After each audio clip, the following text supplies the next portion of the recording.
Hello and welcome to this lecture. Today we are going to discuss bleomycin, which belong to anti-tumor antibiotics.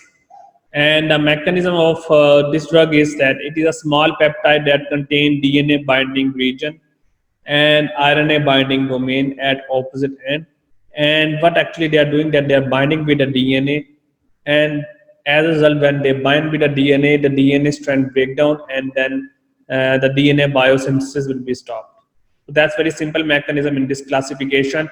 They are used for Hodgkin, non-Hodgkin lymphomas. Again, the question is that why most are drug using the same classifications like Hodgkin and non-Hodgkin lymphoma. Many drugs, the clinical use are same. My answer is that I already discussed that we are giving multiple drug regimen. So it means that the drugs have been used in combinations. So these all drugs that I mentioned under this different classification, they have been used in combination for treatment of different carcinomas or cancer.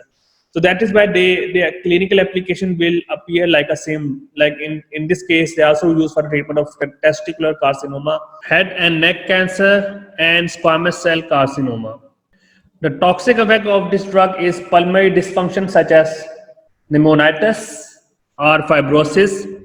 And this drug is also responsible for the hypersensitivity reaction that consists of chill, fever, anaphylaxis, and it is also responsible for alopecia, blister formation, hyperkeratosis, and hypotension. What is hyperkeratosis?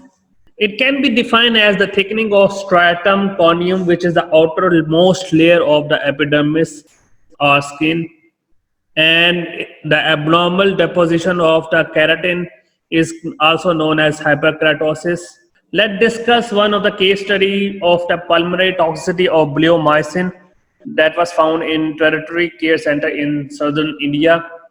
And we already discussed in the toxic effect. If you see, I'm going to see you the slides again, that the main toxic effect is pulmonary dysfunction, which consists of pneumonitis and fibrosis. So in this case study, if I read the abstract, they're talking about the use of bleomycin in Hodgkin lymphoma. As we know that the Hodgkin lymphoma, we can use the multiple therapy that consists of A, B, V, D. A stand for adriamycin, B stand for bleomycin, V stand for vinblastine, and D stand for dicarbazine. So in this case study, they are talking about the toxic effect or the pulmonary toxicity of ABVD chemotherapy, and they explain that the pulmonary toxicity is caused because of the bleomycin. As we already discussed, that bleomycin having the pneumonitis or fibrosis occur. So the main reason in this combination therapy is because of the bleomycin that can lead to pulmonary damage. You can read this paper in detail. The title already given to you. So thank you so much for today's lecture. Hope to see you again.